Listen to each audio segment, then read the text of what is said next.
Giants-Vikings? We just saw it a few weeks ago.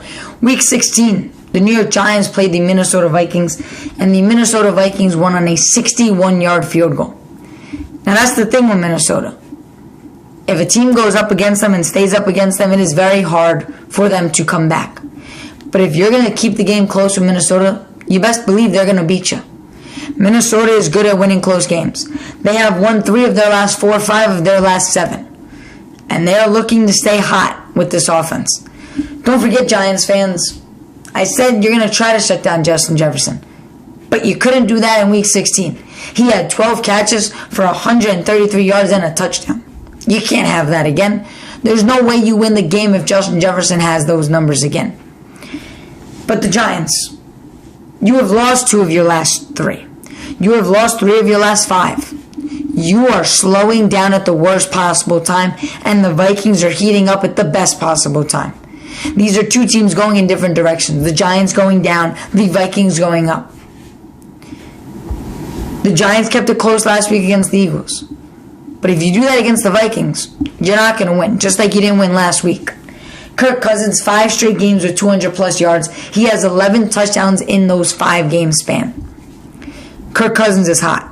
But we all know prime-time Kirk and how he folds under pressure. And if you're the Giants, you're going to blitz Kirk Cousins like you've never blitzed anyone before this season. You're going to blitz Kirk Cousins. You're going to get the pressure on Kirk Cousins. And you're going to hope Kirk Cousins shows up in prime time like he always has. Saquon Barkley, 3 straight games, 50 yards. 2 touchdowns in those 3 games. That is your sole possession. That is your sole point in this game. In order to win this game, you're going to give the ball to Barkley. You're going to give the ball to Barkley. And after that, you're going to give the ball to Barkley. And when you're done giving the ball to Barkley, you're going to give Barkley the ball again.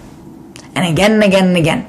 You're going to hand off the ball to Barkley. You're going to throw to Barkley as a screen. You're going to throw to Barkley underneath. You're going to get the ball to Barkley as much as you can in this game. Because if they shut down Saquon Barkley, they shut down your team. Daniel Jones isn't going to go out there and light the Vikings up throwing to Darius Slayton. He's not going to go up there and light up the field. Your offense runs through Barkley. And Daniel Jones isn't going to go up there and throw the ball to Richie James. Throw the ball to Slayton.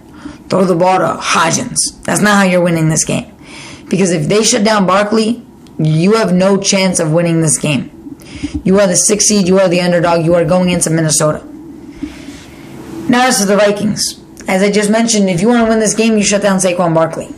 If Saquon Barkley gets going and he gets down the field, he has 100 yards, he has a touchdown, well, then you need to get Justin Jefferson the ball.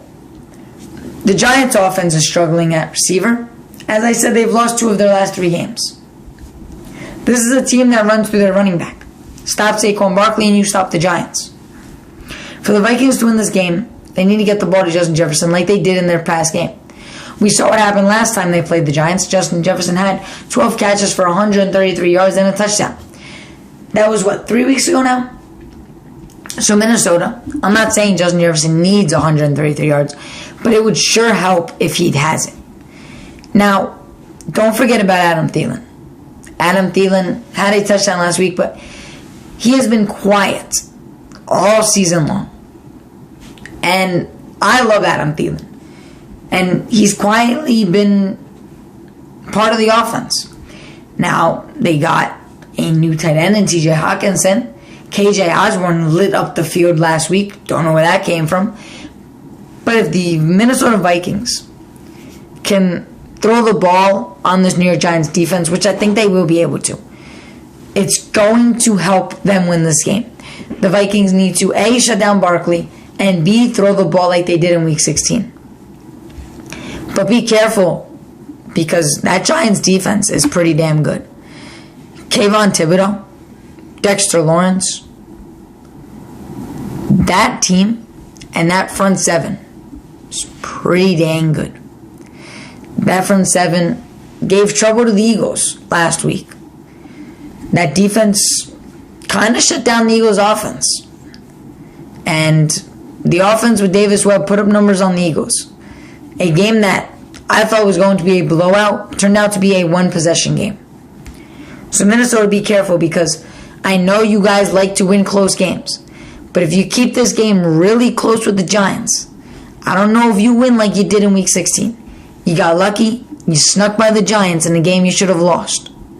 And for the Giants, as I said, get your front seven going. Blitz, like I said. Because if you can blitz and force Kirk Cousins to be pressured, he's going to make mistakes. He's going to cause turnovers. And this game is going to be won by turnovers. I think whoever has the turnover differential in this game wins this game.